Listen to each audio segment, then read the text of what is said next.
ഭാഗമായി ഗണേശോത്സവ ട്രസ്റ്റിന്റെ നേതൃത്വത്തിലാണ് ചടങ്ങ് സംഘടിപ്പിച്ചത്. ഈ മാസം 27-ാം തീയതിയാണ് വിനായക ചതുർത്ഥി. ജനം, തിരുവനന്തപുരം. മറ്റൊരു പ്രധാനപ്പെട്ട വാർത്തയിലേക്ക് പോവുകയാണ്. CPI മുൻ ജനറൽ സെക്രട്ടറി സുധാകർ റെഡ്ഡി അന്തരിച്ചു. ഹൈദരാബാദിൽ ചികിത്സയിലിരിക്കുകയായിരുന്നു. അന്ത്യം. 83 വയസ്സായിരുന്നു. കൂടുതൽ വിവരങ്ങളുമായി ജിഷ്ണു കൃഷ്ണൻ ചേരുന്നുണ്ട്. ജിഷ്ണു, എപ്പോഴാണ് വിയോഗം? സഹജമായ അസുഖങ്ങളെ തുടർന്ന് ചികിത്സയിലായിരുന്നു CPIയുടെ മുൻ ജനറൽ സെക്രട്ടറി കൂടിയായിട്ടുള്ള സുധാകർ റെഡ്ഡി.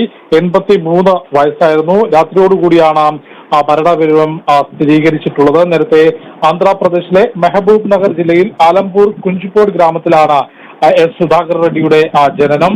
AISFലൂടെയാണ് ഈ സജീവ രാഷ്ട്രീയ പ്രവർത്തനത്തിലേക്ക് ഇറങ്ങുന്നത്. AIYFന്റെ പ്രസിഡന്റ്, ജനറൽ സെക്രട്ടറി തുടങ്ങിയ നിലകളിൽ പ്രവർത്തിച്ചിട്ടുണ്ട്. മുൻ രാജ്യസഭാ അംഗം കൂടിയാണ്. 83 വയസ്സായിരുന്നു. വാർദ്ധക്യ സഹജമായ അസുഖങ്ങളെ തുടർന്ന് ചികിത്സയിലിരിക്കുകയാണ് മരണം. വിഷ്ണു. ശരി. CPI മുൻ ജനറൽ സെക്രട്ടറി സുധാകർ റെഡ്ഡി അന്തരിച്ചു. ഹൈദരാബാദിൽ ചികിത്സയിലിരിക്കുകയായിരുന്നു. അന്ത്യം. 83 വയസ്സായിരുന്നു. ജിഷ്ണുവാണ് വിശദമായ വിവരങ്ങളും നൽകിയത്. ലാസ്റ്റ് എഡിഷൻ പൂർണ്ണമാവുകയാണ്. നമസ്തേ.